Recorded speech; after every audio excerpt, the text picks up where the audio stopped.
வாழிய செந்தமிழ், வாழ்க நற்றமிழர், வாழ்க பாரதமணி திருநாடு. பாரதமணி திருநாடு நேயர்கள் அனைவருக்கும் வணக்கம். நாம் காஞ்சிமாமுனிவரின் கனிமொழிகளை பார்த்து கொண்டிருக்கிறோம்.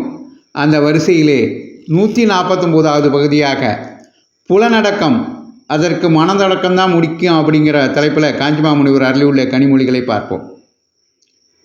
மாயை எப்படி உடைப்பது என்றால் ஆசைகளை அடக்குவதுதான் வழி. மனம் இருக்கும் வரை ஆசைகள் இருக்கத்தான் செய்யும். அதனால் மனத்தை அடக்கிவிட வேண்டும். மனம் அடங்கிவிட்டால் மரண நிலையில் இருப்பது போல் ஒரு சக்தியும் இன்றி ஜடம் மாதிரி ஆவோம் என்று எண்ணக்கூடாது. மாறாக இதுதான் சகல சக்திகளுக்கும் ஆதாரமான நிலை.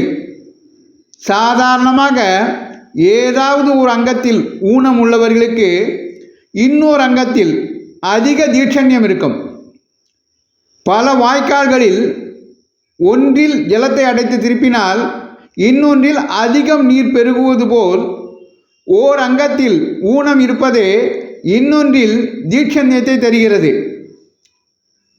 ஆத்மசக்தியை பலவாறாக சிதறச் செய்யும் எல்லா இந்திரியங்களையும் அடைத்து கொண்டு விட்டால் அப்போது சகல சக்திகளும் ஒரே இடத்தில் அமைதியாக ஆனந்தமாக கூடி நிற்கும்.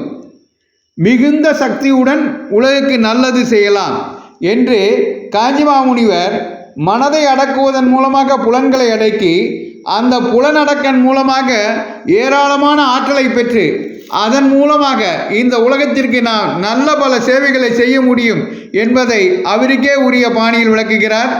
காஞ்சிமாமுனிவரின் கனிமொழிகளை பின்பற்றி நடப்போம். அவருடைய கனிமொழிகளை தொடர்ந்து கேட்க பாரதமணி திருநாடு சேனலை பின்தொடருங்கள் என்று உங்களை கேட்டுக்கொண்டு விடைபெறுகிறேன். நன்றி, வணக்கம், ஜெய்ஹிந்த்.